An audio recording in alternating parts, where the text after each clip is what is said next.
Hello, everyone, and welcome to Attuning to the Voice of Mother Earth, How to Hear Her and Follow Her Call Global Conference, where through inspiring interviews, we are invited to explore real actions we can take as individuals to deepen our connection to Mother Earth, while at the same time discovering a way to our truer selves.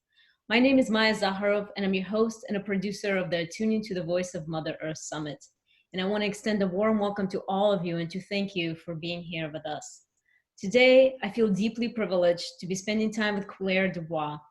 Although I have never met Clare in person, she happens to be one of the most influential women in my life. Clare, I'm so honored to have you here with us. Welcome. You didn't tell me that before we got on. I didn't want to bore you with the details. Well, how lovely. Thank you for having me on here. Thank you. So for those who are unfamiliar with Clare and her work, I will read her brief bio as a way of introduction. Clare Dubois is the founder and CEO of TreeSisters.org, a global women's movement spanning over 200 countries that has collectively funded the planting of over 8 million trees. Tree Sisters is a social change movement and a tropical reforestation organization working toward normalizing cultural reciprocity with nature.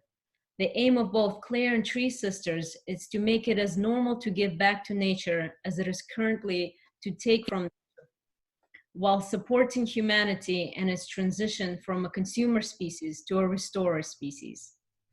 Before founding Tree Sisters, Clare worked internationally for over 2 decades, coaching business leaders and facilitating group behavior change process in multiple sectors. Known for her direct, catalytic energy, her inspirational speaking, and her holistic approach to collective transformation, Clare is a walking invitation to anyone ready to step up and step in on the behalf of the planet. So Clare will talk to us about embodying the feminine wild. So Clare, how would you characterize the feminine wild? Oh, how would you characterize a river in full flood?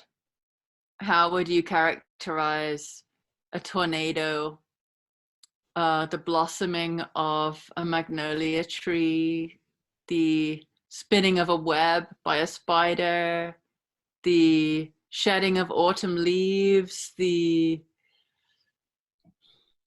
fierce protectiveness of the bear or the lion or the ducks, or like how can you encapsulate the strength, the depth, the breadth, the intimacy, the cherishing, the immediacy, the force, the unpredictability of the feminine? The feminine to me is the wild. Mm-hmm. She's the wild. And so she's everything that is alive, everything that is potent. And in us, she is the river of our emotions. She's the ocean of our hearts. She's the wildness of our sexuality and our creativity. She's the refusal to compromise ourselves. She's unbridled honesty. She's undeniability. She's who we are when we let our conditioning and our shoulds and our oughts fall away. We know that we're embodying her, I think, when we feel fully alive. Fully alive. And that can be extremely pleasurable, extremely terrifying, and everything in between. But mostly, I think, profoundly honest. Yes. So do you think we as women have lost this in us? And if so, like, how do we go back to that? How do we reclaim her? I don't think any of us have lost it. I don't think it's possible to lose it. I think it's possible to forget it. Mm-hmm. I think it's possible to be cut off from it. I think, I don't know why this analogy has just come to mind, but there was anybody that's been to Bath in England knows that there are incredible Roman ruins that were underneath the city that was built over the top of it. And there was a goddess there called Sulis, and Sulis was the goddess of the springs, these incredible hot healing springs that used to come up.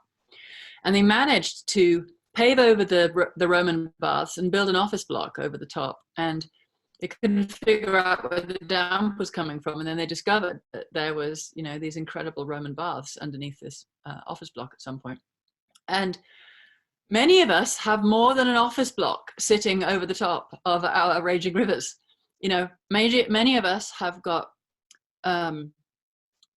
religious conditioning that has crushed us, patriarchal conditioning.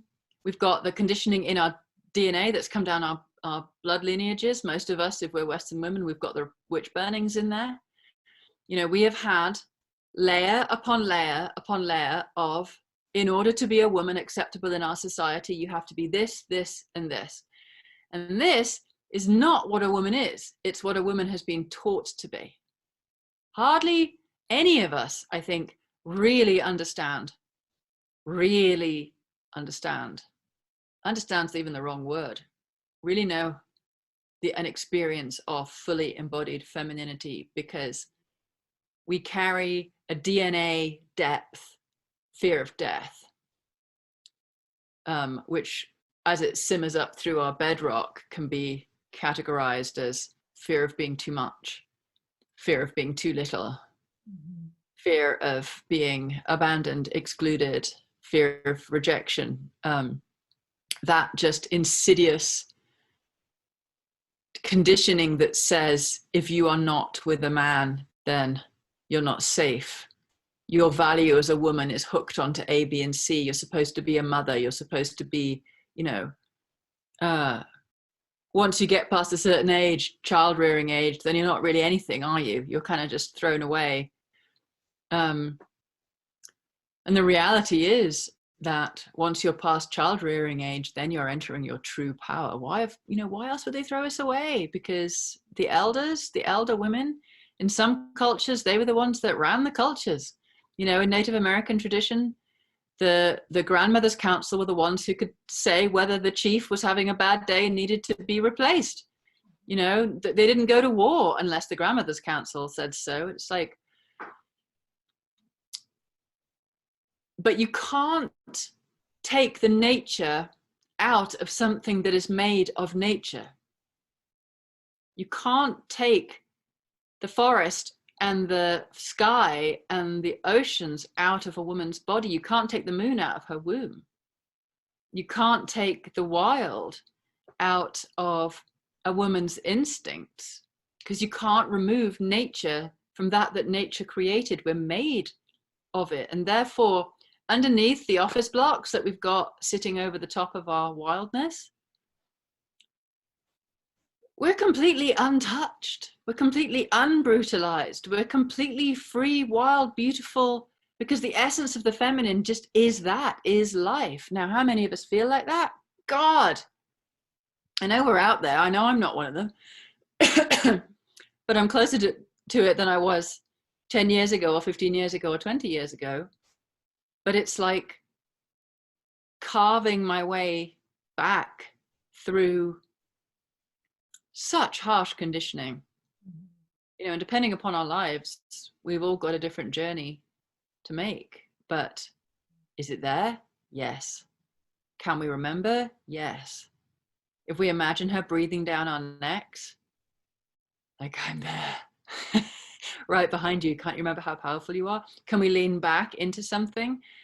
Yes, but first of all, we need to actually dare to believe that what we think we are isn't it, and let go in some way of our attachment to what we think we are, so that there is an allowing of something else to come through. One of my favorite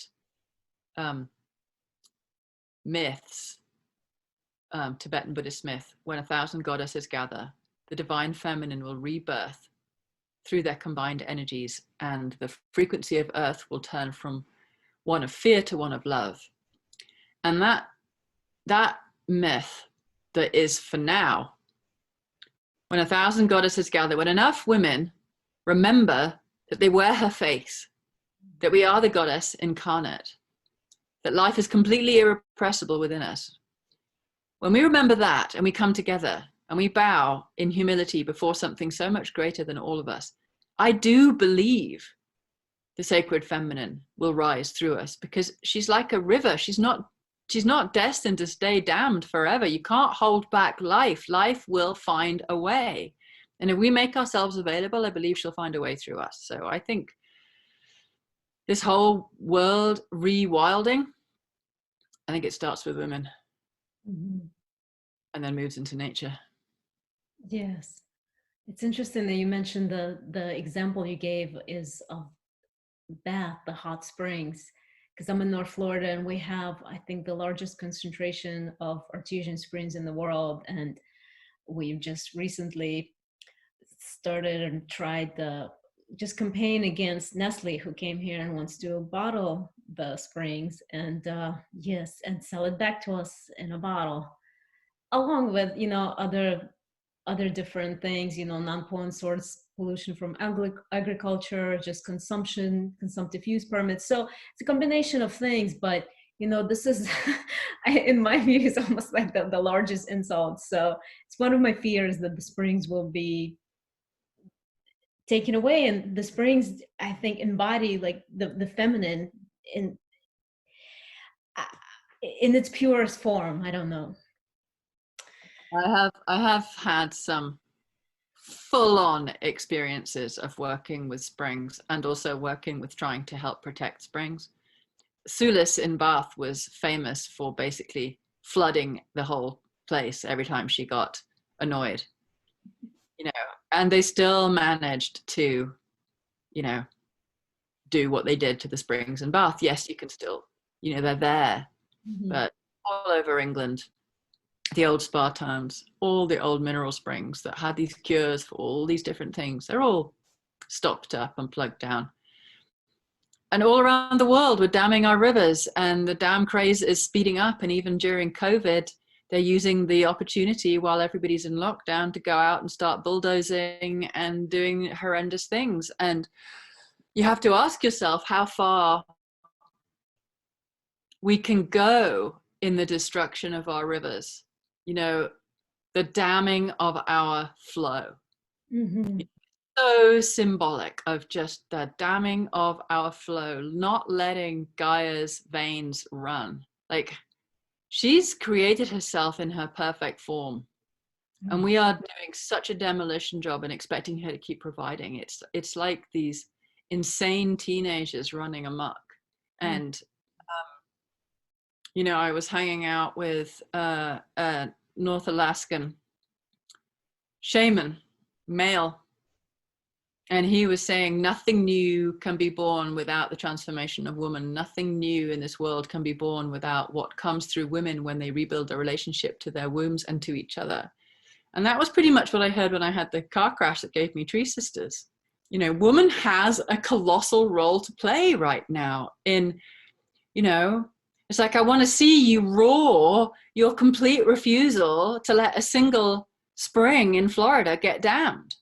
Like, roar until your roof rattles, and then you go out and you figure out exactly who you need to be working with to prevent that. And it's that fire, it's letting loose your own fire, so that there's just kind of like it's just not going to happen. And I don't know how the springs are going to use me to ensure that it doesn't happen, but it's not going to happen. And I'm available, you know, like, that's feminine fire. It's like, not on my watch. Yes. Yeah, so in Tree Sisters, you talk about feminine nature-based leadership. So what do you mean by this? I mean leadership that arises through a woman when she is connected to nature as the root of her own nature. So you can ask me a question and I can sit here and I can think about it. And I can go, well, according to all the things that I've been taught and all the things that have already been installed in my brain, here's my answer. Or you can ask me a question and I can go into that connected place where I can feel my greater self as earth. And then I can start to answer you through that sense of connection that has plugged me into everything. You know, God, it was right before I got married. How long ago was that? 5 years ago, 4 years ago, something. The first time I had a really long chunk of time in a state of deep nature connectedness was when the American embassy marched me out with guns in London, refused to give me a visa, treated me like I was a criminal. And I was so friggin' traumatized by the experience. Like, I had this ultimate patriarchal experience of total dominance, injustice, and choicelessness, because I thought I wasn't going to be able to get back into the States. And I was just starting a relationship with a man that was to become my husband here in the States. Mm-hmm. I was so triggered, so profoundly triggered. I couldn't walk for 2 days. I cried insanely. And then I seemed to pass over from utter trigger into everything that wasn't trigger. It was like this complete experience. And I passed over somehow, miraculously, into total nature connectedness. And I went from absolute schism to absolute union. And in the place of union, I was the trees, and I was the sky, and I was everything that existed, and I was the heartbeat of the earth, and I could feel it all. And I stayed there for 9 days. For 9 days, I was just like, I couldn't have felt insecure or neurotic if you'd paid me. Like, there wasn't any. There was just the extraordinary strength and calm that comes through being utterly connected and belonging to everything. And that, out of that kind of place of connection, if anybody had asked me anything, I mean, nobody was asking me anything because I was on holiday at the time, but if I'd been, and I don't know that I'd have actually been able to maintain that state if I'd been working. As soon as I plugged onto a computer again, I lost it. It was gone. The instant I opened my computer, it was gone. And I knew it would be, and it was. And it was just like, how do I learn how to have that level of connection and still be in the world in its technical sense? Like, when I'm switched, I don't know how to do it, but anyway. But I was a different woman, a different leader, a different potential in that place of connection.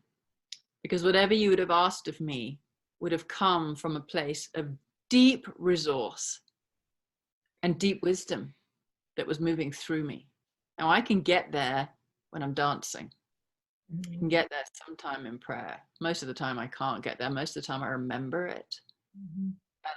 And I go out and I talk to the trees and I listen and I do my best. But that was kind of like, it wasn't a human being trying to have a connection. It was a part of nature in connection. It's a completely different experience. So feminine nature-based leadership is the leadership that I know is possible through women, when we're not just conceptually thinking about our nature connection, but we're actually in it. We're experiencing it. We're no longer something separate. And so if there is a new leadership to be created, then it needs to be a grounded, earthy, womany, juicy leadership that doesn't doubt itself, isn't coming from the head at all. You know, it's coming straight up through the soles of our feet into our wombs, you know, and out of our hearts. So. Yeah, thank you for sharing that experience with us, and the fact that it's not, I guess, that you had it for a long time profoundly, but just are not able to just plug into it whenever we want. Because that was my next question, like, how do we all get there? Please give us a map. Well, you know, you don't try and get there the way, like, I have over, like, inside of Tree Sisters, it's so ironic because here we are trying to offer something that is about nature connection and balance. And as the CEO, I'm the least balanced of any of us, but I do know how to let nature come through me. And interestingly, the way I did learn to do that was through dance. And it wasn't about trying to let nature come through me.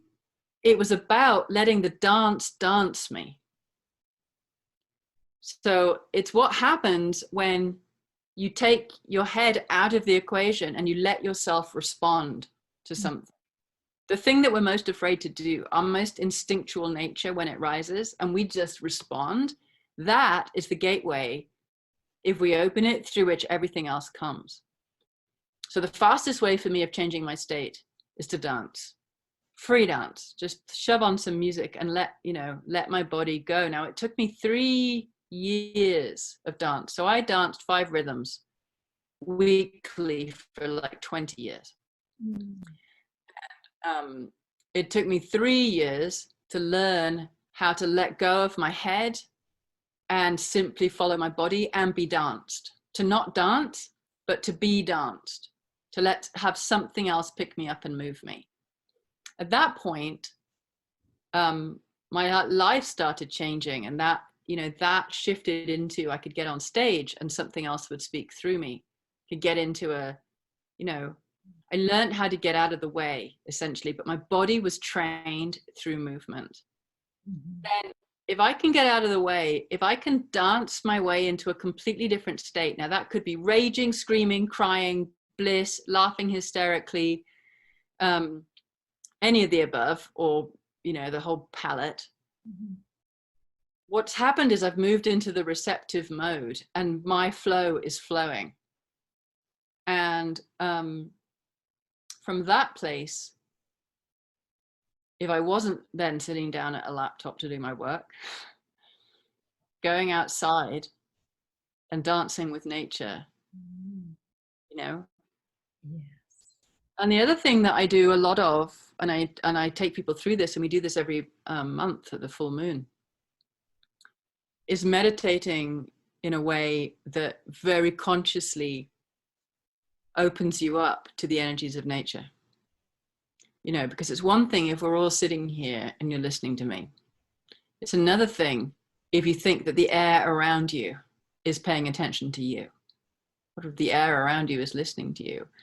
And if you then include in that the fact that the air around you is part of the sky, and that the sky is entirely aware of you. And then the fact that the sky is wrapped around this planet. And the fact that this planet is like suspended in this sky. And this sky is in fact completely limitless in a way that we can't even get our head around. And the intelligence that is woven through every filament of that so-called nothingness has in it the potential of everythingness. And that everythingness is inside the space inside every one of our cells. And the sunshine that is beaming down on our planet from this central sun of our solar system, the energy of that sun is inside our mitochondria, is inside every one of our cells, is why we're alive. The breath that we're breathing is the gift of the trees and the seagrass and the plankton, the oceans and the forests. And it's all aware of us. It's just that we get into this weird state where we're like walking heads that have forgotten everything. Our body knows it's part of nature, but our mind has been so conditioned away from it. This beautiful being, the water inside the cells of these petals is the same water that's inside my blood. It's the same water that has hung out, gone in and out both ends of a dinosaur countless times, has been here since before life started. The water that we are 95% or 97% or whatever it is that we are, carries the memory of every living thing that it has passed through. God knows how many. It's been clouds. You've been clouds, you've been rainfall, you've been ocean, you've been river, you've been fire, you've been soil, you've been coral. Like everything that's here, the minerals in us, they've been rock. There is no separate being. There is a piece of earth that is animated by the electricity of your soul that is part of a cosmic mystery, and they call us consumers. God's sake. I mean, can you imagine if we were called miracles? Mm. Imagine like how our perception and our language and our capacity for reverence and love could create a culture that was completely the opposite of everything we're experiencing now. Yeah, 100%. It's what our daily bread. If our daily bread consisted of reinforcing our connection to nature, then how different would we be? And the thing is, this is what our opportunity is now. You know, what are we giving to our children? How are we raising them? How are we going to change the world? What are we going to dream up that we were missing? Yeah, it's all it's all there now, and it's all now, especially in the gap, because the gap that we've got because of COVID, world's in free fall. We're in free fall. So then suddenly everything that is latent, that has been suppressed in us by the normalcy of business as usual, God knows how much stuff is available to us now that hasn't been like it's so interesting. It's like humanity's been sent to its room to think about what it's done, and nature is out on the wilds, you know, lions on golf courses and bears and lions and God knows what, rhinos walking down the street and crocodiles and adders all over England. And it's so amazing given half a chance. Mm-hmm. You know, Yeah. but who can we be? Who can we, instead of just sitting there waiting for normalcy to return, Yeah. when normalcy has been the desecration of our planet and the dominance of each other and nature and all its species? What if we were to refuse nature to return? What if something else could get a toehold that was strong enough to grow into a handhold and then a whole body hold? Like, what if we could draw a different future into the present? Who would we want to be? You know, who would we need to be in order to be able to live as part of this planet, not as a dominator species? Beautiful. Yeah. Things for us to consider.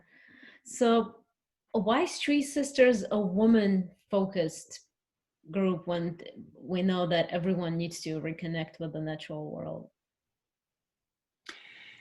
Primarily because that's what I was told to do. That's a good cop-out answer, isn't it? So when I had the car crash in which I was given Tree Sister, so I was skidding on black ice, banging all over the road and heading for an edge. And instead of going over the edge, I hit a tree, or should I say a tree stopped me from going over an edge. And I was given a really strong message, and basically that you call everything you do an experiment because you can't fail an experiment, and that we needed to reforest the world, or the tropics, especially at that time.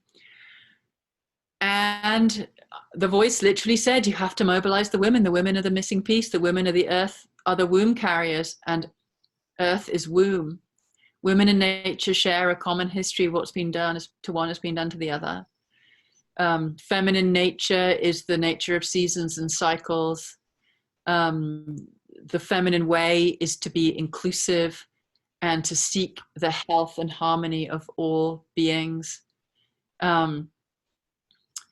I was told that it had to become as normal to give back to nature as it currently is to take nature for granted. And it ended with feminine consciousness has to be reinstated or it's over.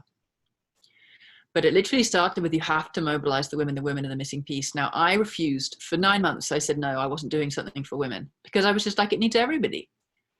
And then after 9 months of everything that I tried failing, getting increasingly bad, the failures were increasingly painful, I was just like, okay, I get it, I'm doing something wrong. And the same voice came back, and it basically said, okay, you can do all of that, but you do it through the women. Mm-hmm.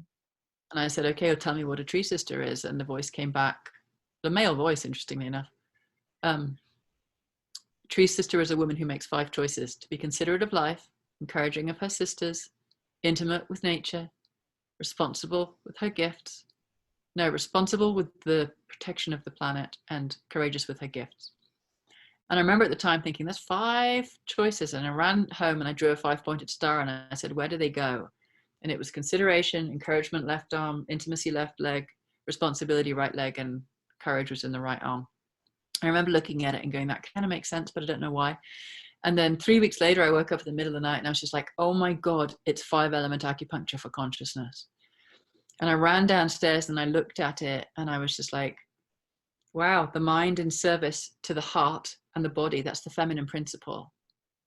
And then through the feminine principle comes the masculine.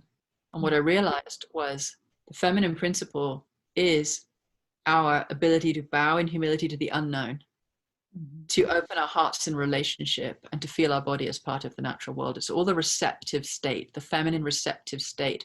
If those are embodied, if they're on, if that's how we are, then our actions, the masculine, how we live, how we build, how we construct, how we, guide, structure, all of that stuff arises from a place of humility and love and connection.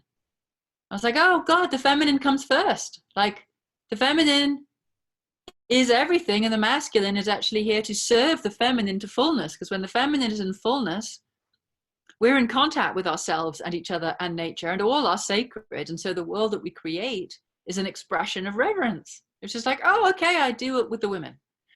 So, and what I had to acknowledge was the fact that we're in the mess that we're in because patriarchy has dominated all of us, men, women, and all other genders. For so long, we don't know how to exist in a world that is, loving and reverent towards each other and the natural world. We exist in a state of normalized dominance.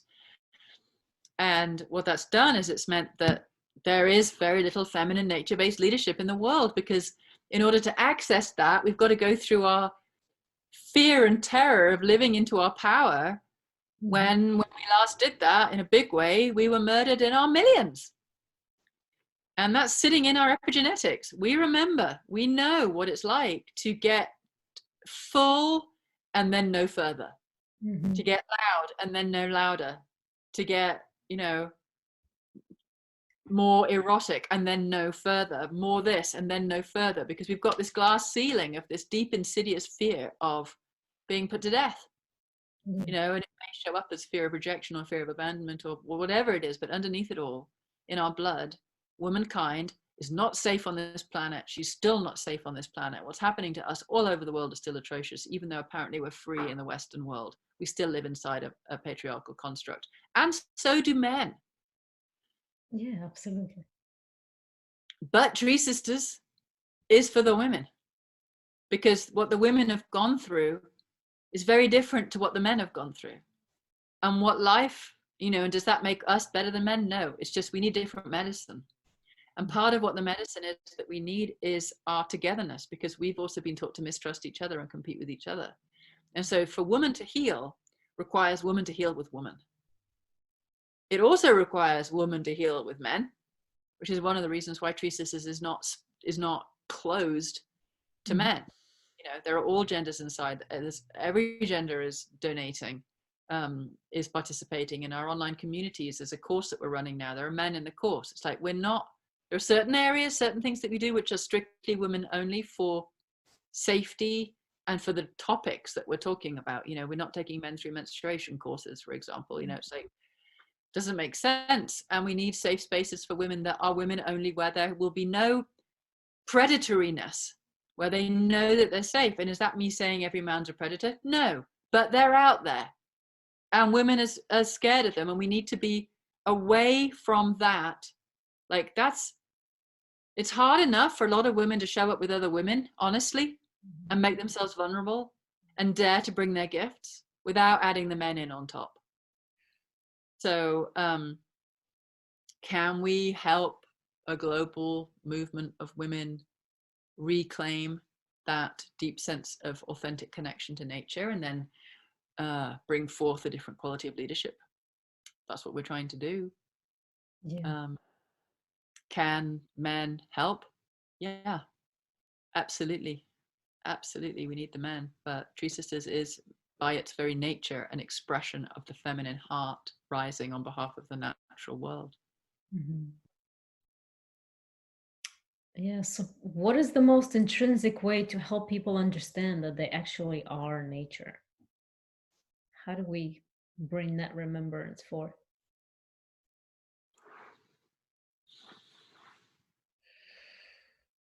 And why do we not know that? It's almost just want to say, like, why is it a radical thing to say, oh, nature should have rights like corporation has rights? Why is it out there on, you feel a little bit on the edge by by saying that, or even more so on the edge by saying, oh, well, our earth, a guy is actually a real living being. uh, why have we gone so far from these simple concepts? Because it's much more convenient if you want to destroy something and make money out of it to think of it as dead and inanimate.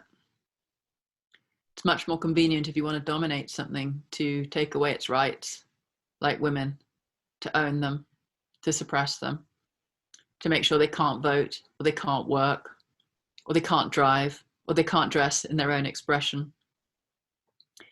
Everything that is natural and beautiful and powerful in this world has been suppressed.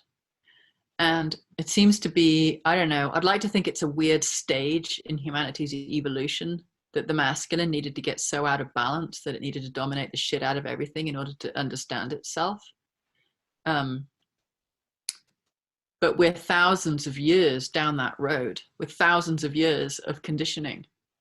This isn't a temporary aberration. This is a long stint of human consciousness with religions being twisted into things of cruelty and domination, where free thought has been squashed, where sexuality has been shamed, where just about anything and everything about us that is natural and instinctual and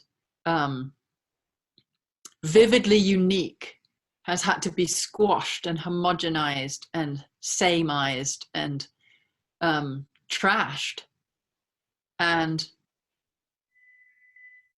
then normalized. Mm-hmm. So it's normal not to think about our world because we've been taught, even now, in my lifetime, we did used to be citizens, but now we're consumers. We've been taught to think of ourselves through all that we have and all that we consume. But we can be untaught that. It's going to take a while. But sometimes I just sit there and I think, well, you know what? There's no point me really trying to go back into like, how did we get here? Why did this happen? How is this world so completely crazy?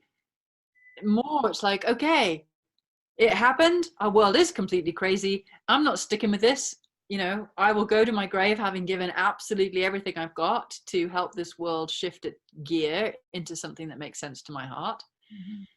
Mm-hmm. I think right now we're standing at, I pray to God, a pivotal point. Combination of climate change and COVID. This moment where this tiny little virus that is a speck of nothingness has brought us to our knees, that's shown us the fragility, the radical fragility of our financial systems and our ecological systems, our food supply systems, our supply systems, full stop. Everything is in a rethink. And so this is why it feels like this incredibly important moment to not just wait for it to go back to normal and not just wait for the idiot white man on the throne that we've put, him on to magically say something that's going to make it all better or produce something, and instead think, what's the world that I want and what am I going to do to create it? And who do I want to be in it? And how do I want to feel in it? And what are the systems that would make sense in it? And what is the actual appropriate leadership structure that's going to contribute to all of that? Do we even need leadership structures the way they used to be? Because all that seems to do is we elect people that simply don't know how to lead in the majority of our countries. There are some really beautiful exceptions. The leader of New Zealand right now, she's spectacular. Angela Merkel has been doing amazing things, and then there's insanity all around this country. Oh my God, America. it doesn't even bear thinking about, frankly, what's going on here. You know, Brazil, same thing. Like why do we keep electing those for who the only sacred thing is money or power? And how do we create a leadership structure that nurtures integrity, authenticity, connection, reverence? How do we support the strengthening of the masses, not the ascendancy of the few? How do we place nature back at the absolute center of everything? I know that was your initial question, and I was sort of thinking, I've got to the stage where I'm wondering whether the amount of losses of nature, like the rate of extinctions, the collapse of ecosystems, the loss of the ice, the burning of the rainforest. You know, the Amazon finally seemed to wake up a lot of people, but just because it's not in the news anymore doesn't mean that Bolsonaro isn't out waging war on the Amazon and the people there. But I do feel like it's starting to get through. I do feel like it's starting to get through. But, you know, as many times as I've said to people, if you breathe, thank a tree. Mm-hmm. You know, people who say, well, actually, I don't support the environment. And I say, well, actually, you are the environment. You know, try having schools or a medical system without an environment. You know, we've been completely severed from it. So, you know, I do what I can do. I offer nature connected meditations all the time. Everything I do is about reverence for nature. Poetry is one of my favorite ways of bypassing the brain and going straight to the heart. And what can I say? We've got to come home. We've got to come home, not to our houses, but to our belonging, to something that is wildly, exquisitely sacred. You know, right now in the UK, they are hacking down our last remaining old growth forests to put a friggin' railway in for an expansion of Birmingham Airport. And they're doing it during the nesting season for the birds. And it's a crime of ecocide, and it shouldn't even be allowed, what's going on, but it's happening all over the world. Well, the rest of us need to somehow open ourselves to feel the sacredness of every remaining untouched place, and to pledge our allegiance and our lives to the protection of these places.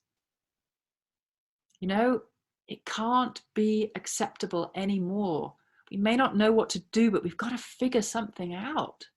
Yes. And it can't come from here. It's got to come from that part of our nature that is connected to everything, and that can help us think in different ways and feel in different ways and respond in different ways and bring a different voice. Yeah, I think what you said, everything is so deeply true, that it's our responsibility of everyone to go into a meditation, to a deep thinking, what is happening in the world, what is our place in it. And somehow I think, like, even though I'm sitting here supposedly far away, let's say, from the rainforest, I think something happens to the world as a whole, and my world also, when a species goes extinct. I can't put my finger on it, I can't vocalize or articulate what that is, but somehow I feel like deep inside of me something changes. You know, the indigenous people of Colombia say that every time a species goes extinct, a language is lost. You know, and this is amazing. I so appreciate you being the one crying. I usually cry on every interview. This is a lovely change for me, that it's it's you. And I so welcome your tears, because I always say this, it's our grief that will bring us, our grief will bring us home. You know, our grief, if we cry enough, we will take action. And this is agony. This is supposed to be agony, you know. When I hear about, you know, I've got so many causes, I don't even know what to do with them. You know, one of my causes is to try and end farmed salmon, because the salmon farming industry on the west coast of America is wiping out our salmon, and it's killing our whales. So now the orcas of British Columbia are starving to death. They're aborting their calves, and they are swimming around with their calves, dead calves, for months, you know, trying to bring them to life somehow miraculously. And the native people there are hand feeding them salmon, diseased salmon, a lot of it, because the farmed salmon is getting out and it's completely diseased. And meanwhile, the salmon farming industry over there, because it's a lot to do with the Norwegian salmon farming, they tried for 10 years to be able to raise the level of toxin in salmon so that they could fill them with these pesticides and poison. So these salmon are sick, poisoned, mutant beings. Like this majestic cornerstone species has been reduced to virus-ridden, deformed beings that some of these viruses mean that if their hearts pump too hard, they'll die. So they'll never be able to swim upstream. And then they're getting out and they're infecting all the other salmon. And you know, one of these rivers that used to have like 200,000 salmon going up, it's got had 50 last year or whatever. They're right on the very edge of extinction, and so are the whales. And so there's, you know, I want to, like, in the time that I'm not doing Tree Sisters, be going around to every shop in Nevada City saying, okay, can this be the first town that is completely farm salmon free? Can you understand that when you eat this stuff, you're poisoning yourself and you're contributing to mass extinction? That's just one of the things where I just go, the whales are dying right now. The salmon is on the edge right now. Like, it's not like, oh, you know, Yeah. now we're losing hundreds of species every day forever on our watch, because we're busy watching television and we're busy ensuring that we get our deliveries sent to us so that we're comfortable, and not realizing that creation as Gaia created it, in every moment it's over a little bit more, and then it's over a little bit more, and it's over a little bit more. And interestingly, I don't cry as much these days. You can, like, I have cried at least a reservoir in my lifetime. I've cried for the Pacific Ocean. I've cried for all the tree species that are going extinct. I've cried for the future that I know is coming. I've cried for the loss of the Gulf Stream. I've cried for the species that I worship. I've cried for the children that will never, ever know what we experienced. You know, I've cried for the children that are coming in now that will never know safety like we had it, that will never be able to take seasons for granted, that, you know, potentially we'll see the last of the polar bears and the last of the penguins and the last of the whales before they're gone forever, and our oceans filled with plastic. And it's like, in some ways I've cried enough. Mm-hmm. In some ways I'm dried out from my tears, but what I've done in the process is as I've grieved, I've brought everything inside myself. Like, took me 3 weeks to bring the whole Pacific Ocean after Fukushima into my body so that I could hold a radioactive ocean and all the death that brought into my body. So rather than turning away from it and just saying I can't cope, I had to turn towards it, because I can't bear any more fracturing. I need these dying species inside me. I need to be intimate with all of life. I need to be able to say thank you to everything. And then from that place, it is actually a stronger place, I need to then keep saying, and now what's mine to do? Mm-hmm. Now what is mine to do? You know, and at the moment, actually, for me, what's mine to do is to rest, because I've burnt myself out. And that's a really important part of learning to listen again at a deeper level. And I think that's probably the thing that I'd like to leave everybody with actually right now, which is we're sitting in this extraordinary crucible of profound urgency like we've never known before, to change our entire world, and the energy of stop, the energy of slow down, because you can't listen unless you slow down. We've been taught to burn ourselves out, and we've been taught to burn our planet out. We can't create the remedy for that from the same speed of activity that we've created it. And we can't create the remedy from that from a place of doing more of the same. We have to find a completely different way of being. I need to find my balance again, which is why I'm in rest mode. I need to find that deeper river, that deeper channel through which I can bring a different voice and be useful in a different way. And that's my invitation to everybody here, apart from this invitation to become a restorer. You can't talk to me without being asked to start giving every month so that we can help restore the global rainforests, because we cannot live without them. And if we're warming our world without cooling her down, then we're acting as if this is acceptable, and it's not. So we are a phenomenal organization for turning your funds into trees. And I'm going to invite every one of you to go to treesisters.org/give and make giving funds for trees every month part of the air that we all need to breathe and part of the cooling of our world. But more to say, dare to go quiet, to drop underneath what you've been taught, what you think this world should be, and all the longings that we have for it to go back to normal. Try and put this world down. Try and put your assumptions, your expectations, your needs down. And along with it, the version of yourself that wants to prop it all up so that you don't have to grow. Mm-hmm. And then bow to that self that you've been in that world that we've had, and say thank you, and say, I recognize that your time is up and something else is going to be born. And then be willing to sit in the unknown and wait for something else to show itself to you, so that you can have the opportunity to have another incarnation within this one that makes even more sense than the one that came before, and that has the possibility of taking a breath away whilst doing something glorious to co-create the world that your heart wants to experience. Yes, thank you so much. Claire, can you show us the sign a little more? Is it possible, so that everyone can have kind of like a picture in their mind? Yes, that's better. It's treesisters.org.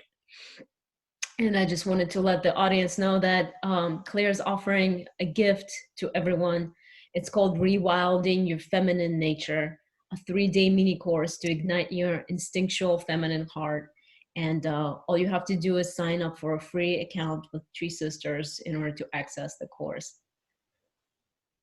And there's so much more. The website is full of meditations and videos and gifts and free tools. And we operate from radical generosity. We give almost everything away apart from our courses. And but even there's some epic courses. The Inner Journey is in there. We've got a whole global community of women inside of our nest, which is an online mighty network. There's a whole sisterhood just sitting there waiting for you to join. And the trees, which are waiting for you to join. Yes, yes. Claire, before the end, can you just tell us, is the planting of or replanting of the tropics, has it been interrupted or affected at all by the COVID-19? Or yeah, in certain areas no. Well, actually, I mean, to be perfectly honest with you, we're learning about this right now. So I can tell you, yes, in India, planting has had to stop. With the Eden Project, I believe it's still going on. Depending on when the monsoon hits or when the rains come, for many, the trees have already been seeded. Mm-hmm. So we're just talking sapling production before they're waiting for the rains. So in India, the rainy season doesn't come, well, depending on which part of India, but I think where we are, the rainy season doesn't come until later in the year. So right now it's sapling production. Mm-hmm. So I don't know what they're doing with the nurseries. So we're just literally hearing from our different planting partners all around the world how they're coping with it and what they're putting in place. But the majority of the work to actually start seeding the seedlings and the saplings would already have been done before COVID hit. So, but we don't know how long this is going to go on, and plus, it's doing its thing in different countries at different rates. So it's just moving into Africa right now. Mhm. And we're in Kenya and Cameroon and Mozambique. I don't know whether it's got to West Papua at all. India, of course, is completely shut down. 1.3 billion people. It's wild. In Terai, where we're planting in Nepal, I was seeing pictures of rhinos walking down the town streets. And yeah, and we're still funding the trees, and we'll keep funding the trees because planting will happen. When the rains come, planting will happen. And if numbers are down this year, they'll be made up because the funds are still going. So occasionally, if there's a problem like a civil war breaking out in Cameroon, which happened, we're still funding them. They can't actually do the planting. When the civil war is over and when they can get back to the planting sites, they will still be funding the exact number of trees that we are funding. It's just going to be happening in a different time frame. So I'm not worried about whether the planting or not will happen. It's just a question of when. Exactly, yeah. So I just wanted to mention quickly that Tree Sisters is working with local communities. They're empowering local communities to plant their forests right there. And so whenever you make a donation, it basically goes directly not just into planting trees, but ensuring that the trees stay there in perpetuity, and the people, the local population benefits tremendously from that. Yeah, and they're very diverse projects where, we've just brought on an Amazonian project. This is working with an indigenous tribe that are desperately trying to restore areas of the rainforest. We're also in the Atlantic rainforest of Brazil. Mozambique and Madagascar and West Papua are all mangrove, so coastal restoration. Mangroves sequester 3 to 9 times as much carbon as ordinary tropical trees. Ordinary, there's no such thing. But tropical trees sequester 3 times as much as temperate. So these are seriously carbon hungry trees that also create coastal buffers, whole coastal restoration for trees, for fish species as well, and so much marine life. It's river it's like whole floodplain groundwater restoration in southern India right now. Can't think where else I've said. Oh, Mount Kenya and Mount Bambutus in Cameroon are water catchment again. Like if you reforest the mountains, then you've got the rivers downstream. If you deforest the mountains, then you basically turn your country into a desert. So flying over the Andes a couple of years ago, looking down and seeing this entire mountain range that used to be forest, and the whole thing is denuded. And when I arrived in Ecuador and somebody recognized me at the airport, said, "Claire, how do we reforest the Andes?" She's like, "Oh my God, like what's it going to take for our world to recognize that the entire hydrological cycle is being disrupted by the loss of these trees right now? The Rocky Mountain forests of North America are dying from top to bottom. When it goes, it'll burn. And when that happens, the whole hydrological cycle, the rainfall that we usually expect and how that fills the rivers, whole thing's going. Who's talking about it? And nobody's talking about it. So what are we doing? We're walking into it with our eyes closed. And we're the ones who have to deal with this, because we cannot just leave this to the children. We can't just leave this to the kids and say, "Oh, right, over to you. There you go. Everything's trashed. See what you can make of that." I'm so glad you're all, really trying hard to fix our planet. Like, that's just, I can't. I love the fact that the kids are waking up. I hate the fact that the kids are being presented with this. And I just invite us all to try on the reality that our souls knew exactly what was going to be required in this time, and that we're here because we've got something to offer.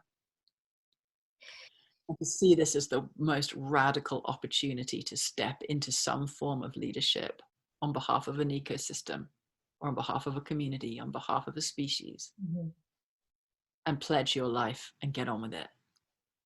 And then have real creative fun doing it. Whatever it is, like lead a meaningful life in direct relationship to the circumstances that we find ourselves in. I could never have believed I'd turn into this person when I first had the car crash. I was a complete loner, introvert, neurotic female. And now I'm on a global stage banging a drum, shamelessly speaking my heart, because there's nothing else for me to do. We need that. We need shameless, undeniable leadership that doesn't care what people think because it cares so much more about what really matters. And that's not what people think. Amen. Like yours, Maya, you're sitting there as a leader now. You're following your initiative. You're bringing people together. You're giving your gift. This is an edge for you, isn't it? You're crossing an edge. Absolutely, 100%. Yeah, as you said, as the voice, when it spoke to you, said it's an experiment. What's the worst thing that's going to happen? Learn something. Oh, I'm not going to do it that way again. I always sort of said the amount of times I've fallen over and got back up again, should turn it into a dance move. Fall down, get back up, fall down, get back up. Like, don't take it personally. It doesn't matter. Was anybody watching? Who cares? Let's have a laugh about it. Try something else. Do you want to be boxed inside a cage of your own fears of what people think? Mm-hmm. You're never going to be liked by everybody, ever. You can't please everybody all of the time. Mm-hmm. So stop trying. I also wanted to add that there's a special course that Claire is going to be running, and she's going to talk about that for a little bit. Thank you so much. And it's coming up right now. It's called The Courage to Shine.